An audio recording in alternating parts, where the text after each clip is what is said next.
We all know by now that the Jehovah's Witnesses have a problem of dangerous men roaming around within their congregations.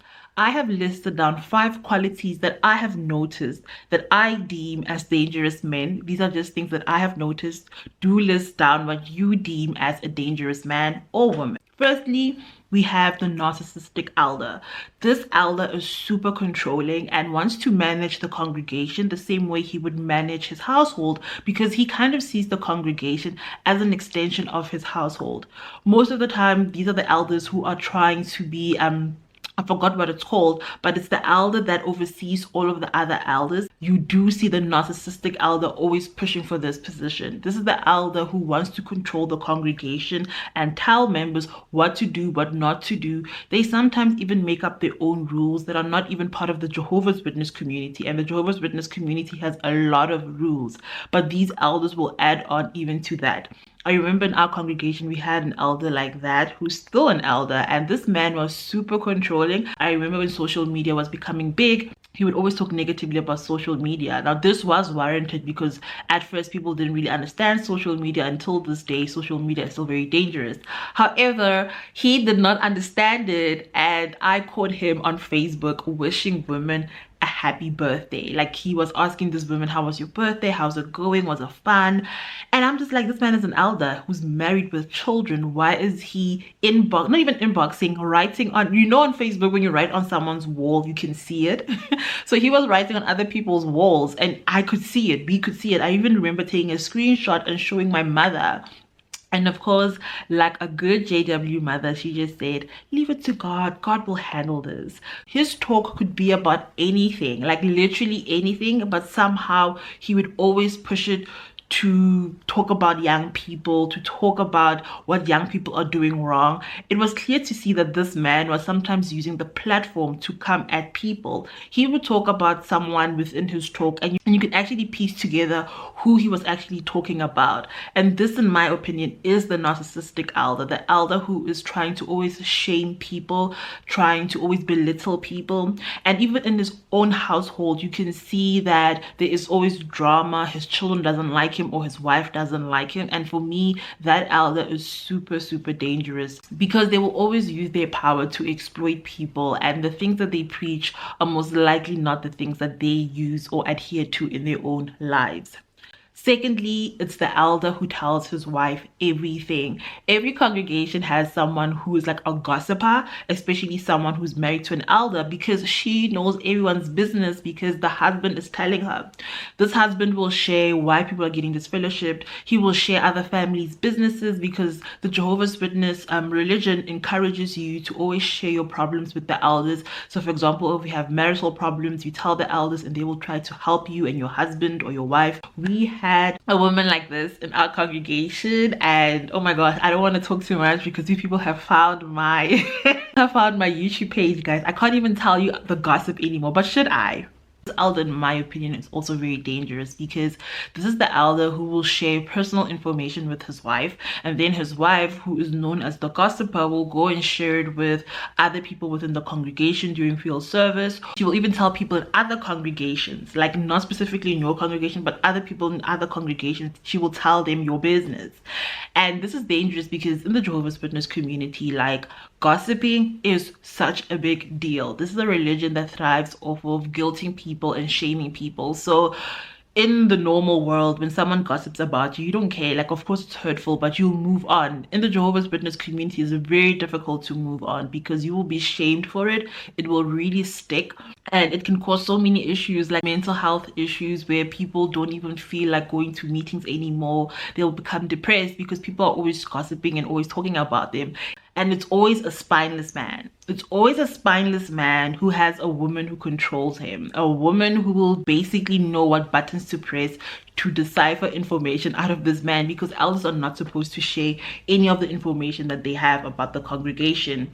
Yet This spineless man that you can find in most congregations will always tell his wife the business. Oh my gosh, JW drama is just honestly like so dumb when you look back in hindsight, but I guess it's the same thing with any other church. Like when you just become so close as a community, you really become invested in people's lives.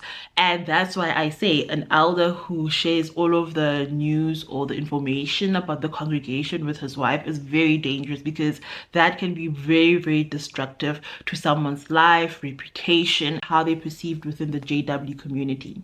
Now, we all know that the Jehovah's Witnesses have a CSA problem, and studies actually show that children are most likely to be harmed by someone who are within their congregation, which is why at number 3, the man who wants to always be around children. This man is very dangerous.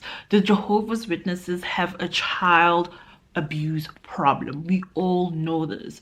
Men who always want to be around children alone should definitely be looked at sideways and definitely be suspects, especially for people who are still active Jehovah's Witnesses. Remember that your elders will not tell you who these men are who are harming children. So you need to be very vigilant if you're still within the congregation, even if you are physically in and mentally out. If you have children, and even yourself, whether you're a man or a woman, you need to be very wary of dangerous people, because they will always seek out someone who's vulnerable and try to harm them, because that's what they do. They always look for vulnerable people and exploit them. The Jehovah's Witnesses have a reputation of harming children.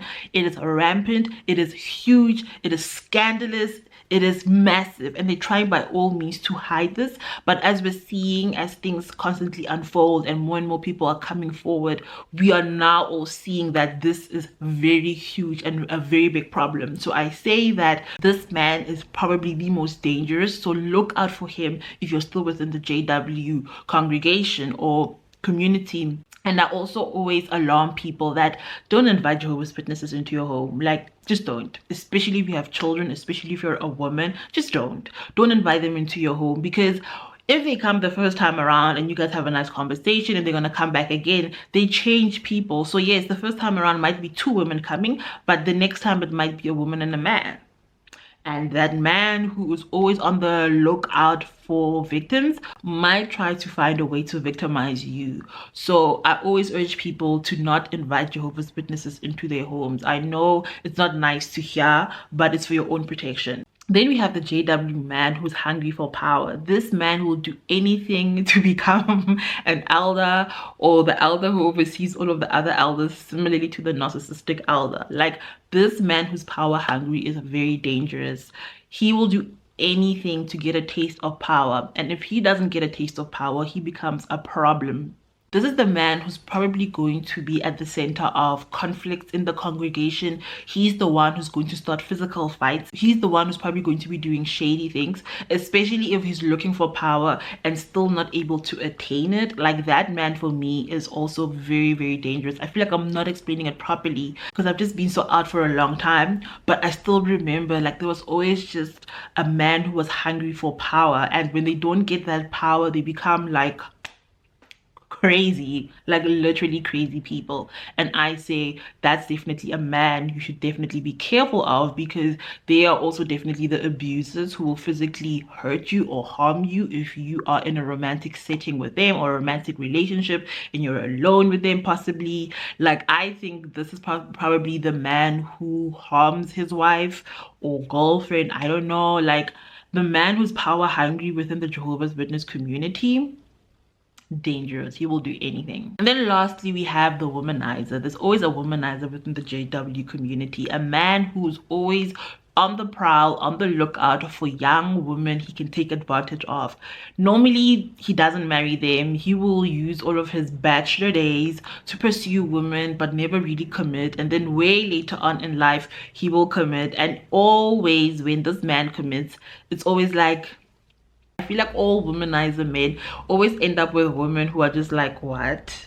At the end, or they can't even find a suitable partner because they've wasted so much time. And then again, the Jehovah's Witness community is so small that gossip really spreads around. And I feel like women finally are like slowly waking up, and not going for these men.